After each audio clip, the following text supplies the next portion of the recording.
Capítulo 26 do livro de Mateus.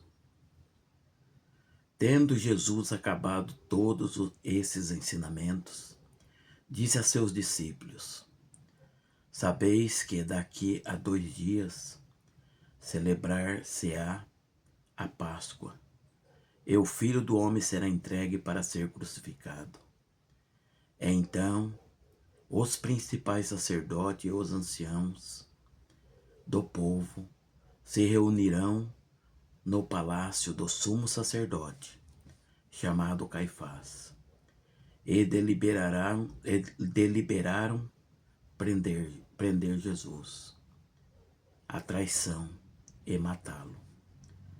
Mas diziam: não durante a festa, para que não haja tumulto entre o povo. Ora, estando Jesus na Betânia, em casa de Simão, o leproso, aproximou-se dele uma mulher, trazendo um vaso de alabastro, cheio de perfume bálsamo, de precioso bálsamo, que lhe derramou sobre a cabeça. Estando ele à mesa, vendo isso, indignaram-se os discípulos e disseram: por que este desperdício? Pois este perfume podia ser vendido por muito dinheiro e dar-se aos pobres. Mas Jesus, sabendo disso, disse-lhes: por que molestais esta mulher? Ela praticou boa ação para comigo. Porque os pobres sempre os tendes convosco, mas a mim nem sempre me tendes. Pois, derramando este perfume sobre o meu corpo, ela o fez para o meu sepultamento. Em verdade vos digo, onde for pregado em todo o mundo este evangelho, será também contado o que ela fez, para a memória sua. Então, um dos 12, chamado Judas Iscariotes, indo ter com os principais sacerdotes, propôs: que me quereis dar, e eu vô-lo entregarei. E pagaram-lhe 30 moedas de prata. E desse momento em diante, buscava ele uma boa ocasião para o entregar. No primeiro dia das festas dos pães asmos, vieram os discípulos a Jesus e lhe perguntaram: onde queres que te façamos os preparativos para comeres a Páscoa? E ele lhes respondeu: ide à cidade, ter com um certo homem, e dize-lhe: o mestre manda dizer, o meu tempo está próximo. Em tua casa celebrarei a Páscoa com os meus discípulos. E eles fizeram como Jesus lhe ordenara e prepararam a Páscoa. Chegada a tarde, pôs-se ele à mesa com os 12 discípulos. E, enquanto comia, declarou Jesus: em verdade vos digo que um dentre vós me trairá. E eles, muitíssimo contristados, começaram um por um a perguntar-lhe: porventura sou eu, Senhor? E ele respondeu: o que mete comigo a mão no prato, esse me trairá. O Filho do Homem vai, como está escrito a seu respeito. Mas ai daquele por intermédio de quem o Filho do Homem está sendo traído. Melhor lhe fora não haver nascido. Então Judas, o que traía, perguntou: acaso sou eu, mestre? Respondeu-lhe Jesus: tu o disseste. Então, enquanto comiam, tomou Jesus um pão e, abençoando, o partiu e o deu aos discípulos, dizendo: tomai, comei, isso é o meu corpo. A seguir tomou um cálice e, tendo dado graça, o deu aos discípulos, dizendo: bebei dele todos, porque isto é o meu sangue, o sangue da nova aliança, derramado em favor de muitos, para remissão de pecados. E digo-vos que desta hora em diante não beberei deste fruto da videira, até aquele dia em que o hei de beber novo convosco no reino de meu Pai. E tendo cantado um hino, saíram para o Monte das Oliveiras. Então Jesus lhes disse: esta noite todos vós vos escandalizareis comigo, porque está escrito: ferirei o pastor, e as ovelhas do rebanho ficarão dispersas. Mas depois da minha ressurreição, irei adiante de vós para a Galileia. Disse-lhe Pedro: ainda que venhas a ser um tropeço para todos, nunca o será para mim. Replicou-lhe Jesus: em verdade te digo que, nesta mesma noite, antes que o galo cante, tu me negarás 3 vezes.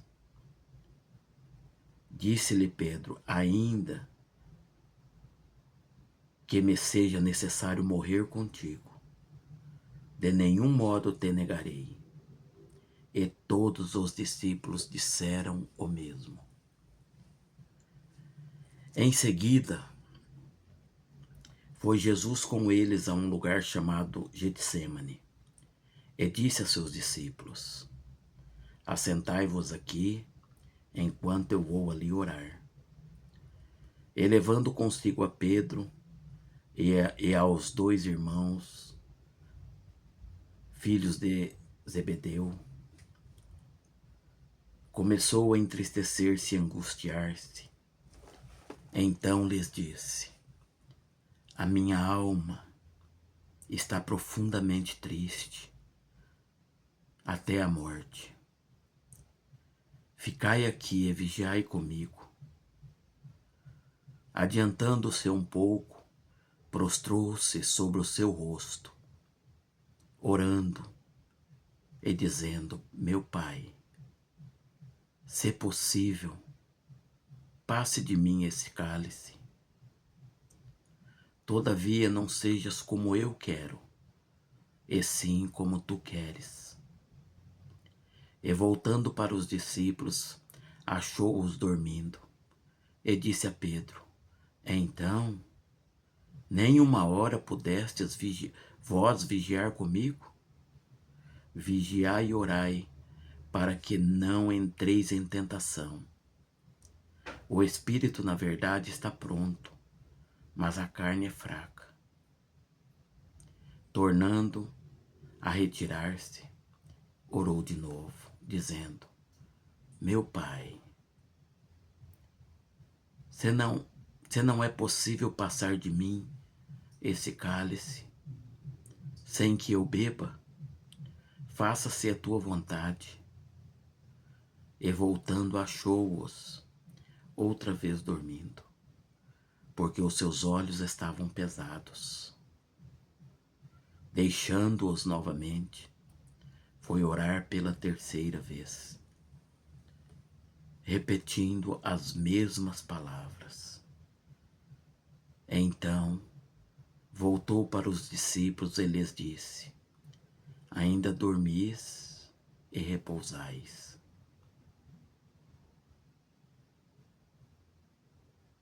Eis que é chegada a hora, e o Filho do Homem está sendo entregue nas mãos de pecadores. Levantai-vos, vamos. Eis que o traidor se aproxima. Falava ele ainda, e eis que chegou Judas, um dos 12, e com ele grande turba, com espadas e porretes, vindas da parte dos principais sacerdotes e dos anciãos do povo. Ora, o traidor lhes tinha dado este sinal: aquele a quem eu beijar, é este, prendei-o. E logo aproximando-se de Jesus, lhe disse: salve, mestre, e o beijou. Jesus, porém, lhe disse: amigo, para que vieste? Nisto, aproximando-se eles, deitaram as mãos em Jesus e o prenderam. E eis que um dos que estavam com Jesus, estendendo a mão, sacou da espada e, golpeando o servo do sumo sacerdote, cortou-lhe a orelha. Então Jesus lhe disse: embainha a tua espada, pois todo o que lança mão da espada, a espada perecerão. Acaso pensas que não posso rogar a meu Pai, e ele me mandaria, neste momento, mais de 12 legiões de anjos? Como, pois, se cumpririam as Escrituras, segundo as quais assim deve suceder? Naquele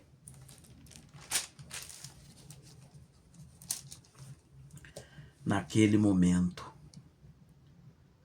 disse Jesus às multidões: saístes com espadas e porretes para prender-me, como a um salteador. Todos os dias no templo eu me assentava convosco ensinando, e não me prendestes. Tudo isso, porém, aconteceu para que se cumprisse as escrituras dos profetas. Então os discípulos todos, deixando-o, fugiram. E os que prenderam Jesus o levaram à casa de Caifás, o sumo sacerdote, onde se haviam reunido os escribas e os anciãos. Mas Pedro o seguia de longe até o pátio do sumo sacerdote. E, tendo entrado, assentou-se entre os serventuários para ver o fim. Ora, os principais sacerdotes e todo o sinédrio procuravam algum testemunho falso contra Jesus, a fim de o condenarem à morte. E não acharam, apesar de se terem apresentado muitas testemunhas falsas. Mas afinal, compareceram 2, afirmando: este disse: posso destruir o santuário de Deus e reedificá-lo em 3 dias. E, levantando-se o sumo sacerdote, perguntou a Jesus: nada respondes ao que estes depõem contra ti? Jesus, porém, guardou silêncio. E o sumo sacerdote lhe disse: eu te conjuro pelo Deus vivo, que nos digas se tu és o Cristo, o Filho de Deus. Respondeu-lhe Jesus: tu o disseste. Entretanto, eu vos declaro porque desde agora vereis o Filho do Homem assentado à direita do Todo-Poderoso e vindo sobre as nuvens do céu. Então o sumo sacerdote rasgou as suas vestes, dizendo, blasfemou: que necessidade mais temos de testemunhas? Eis que ouvistes agora a blasfêmia. Que vos parece? Responderam eles: é réu de morte. Então uns cuspiram-lhe no rosto e lhe deram murros, e outros o esbofeteavam, dizendo: profetiza-nos, ó Cristo. Quem é que te bateu? Ora, estava Pedro assentado fora no pátio, e aproximando-se uma criada, lhe disse: também tu estavas com Jesus, o Nazareu, o Galileu. Ele, porém, o negou diante de todos, dizendo: não sei o que dizes. E saindo para o alpendre, foi ele visto por outra criada, a qual disse aos que ali estavam: este também estava com Jesus, o Nazareno. Ele negou outra vez, com juramento: não conheço tal homem. Logo depois, aproximando-se, os que ali estavam disseram a Pedro: verdadeiramente és também um deles, porque o teu modo de falar o denuncia. Então começou ele a praguejar e a jurar: não conheço este homem. E imediatamente cantou o galo. Então Pedro se lembrou da palavra de Jesus, da palavra que Jesus lhe dissera: antes que o galo cante, tu me negarás 3 vezes. E saindo dali, chorou amargamente. Amém.